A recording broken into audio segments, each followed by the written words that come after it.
The Chevrolet Corvette is America's sports car. Over the years, it has garnered many fans. It is respected all around the world as a serious sports car. However, there are a few Corvettes over the years that have had no respect. Here's a list of the top 5 hated Corvettes.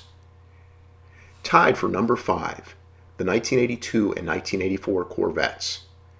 The 1982 and 1984 Corvettes were popular sellers when they were new. The 1982 was the last of the third generation Corvettes, while the 1984 was the first of the fourth generation. The 1984 was praised as the first true European-style Corvette with quick acceleration and world-class handling. So why the disrespect for the 1982 and 1984 Corvettes?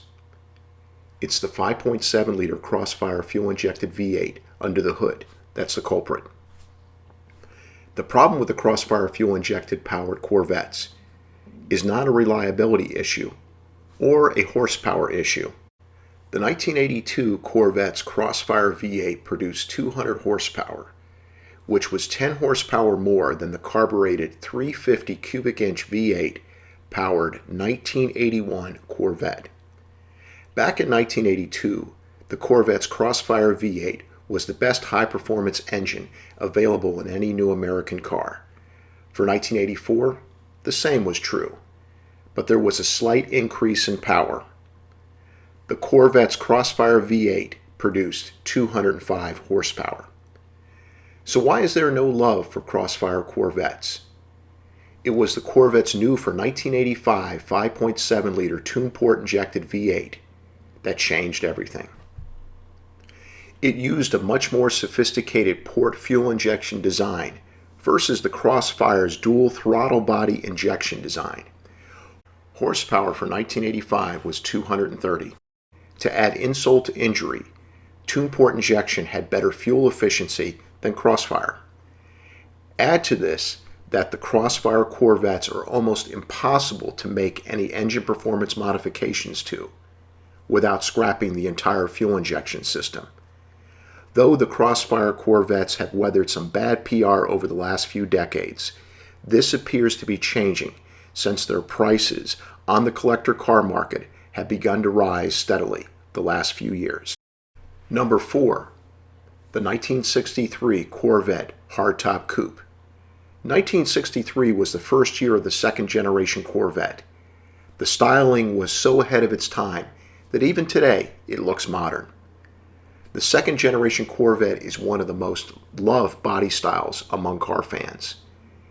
In car collector circles, it really doesn't get any better than a second generation Corvette.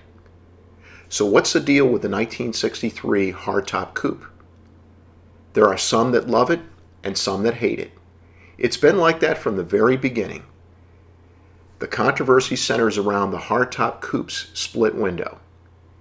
Even before the 1963 Corvette rolled into production, there was an angry shouting match between GM's head of design operations, Bill Mitchell, and the father of the Corvette, Zora Duntov, over the split window. Mitchell loved it, while Duntov hated it with a passion. The reason for the split window was in order to augment the Corvette Coupe's beautiful roofline that had a crease line which started just above the top of the windshield and continued all the way back to the rear gas tank cap area. From a design point of view, it was pure art. From the functionality point of view, the split window created a massive rear blind spot. So it comes as no surprise that Duntov, who was all about function, would hate the window, while Mitchell, a stylist, loved it. Even today, Corvette fans still have a love-hate relationship with the 1963 Corvette Coupe.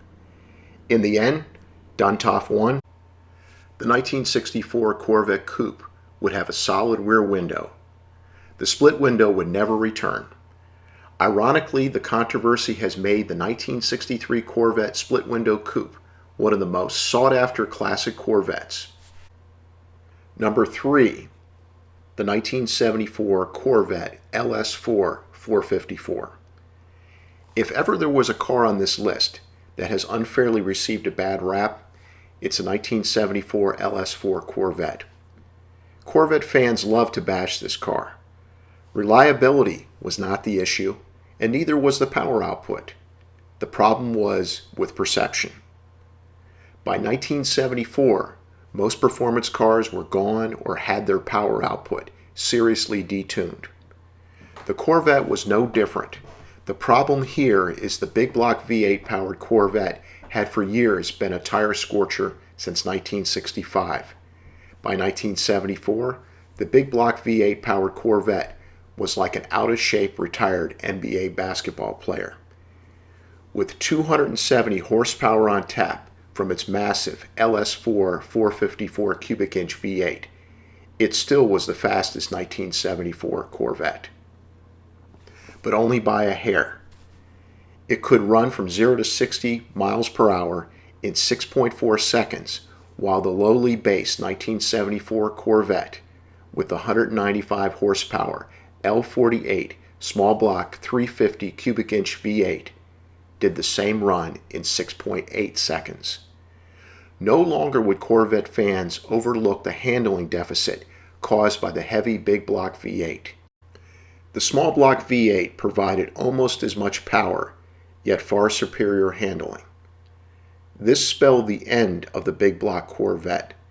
1974 would be its last year. However, the disrespect of the 1974 LS4 Corvette still continues to this day. Don't let the haters fool you.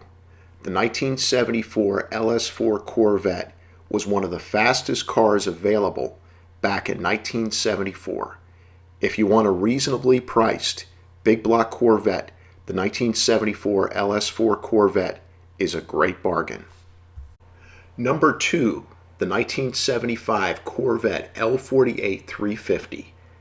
When it comes to horsepower output, somebody's got to be last.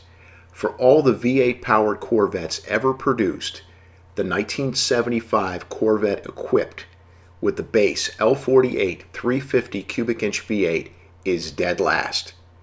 It produced only 165 horsepower. That's what a run-of-the-mill four-cylinder produces today. The reason this Corvette was given a pass back in 1975 was horsepower had dropped like a piano falling off the roof of an apartment building. 1975 was the year when new stringent pollution control devices were added to most 1975 model year cars available in the American market. The result was these engines were choked, forcing horsepower numbers way down. For this reason, 165 horsepower was decent output for even a performance car in 1975.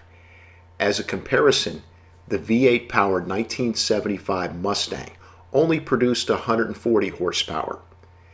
The L48 Corvette went 0 to 60 miles per hour in 7.7 seconds, which was quick for the mid-1970s.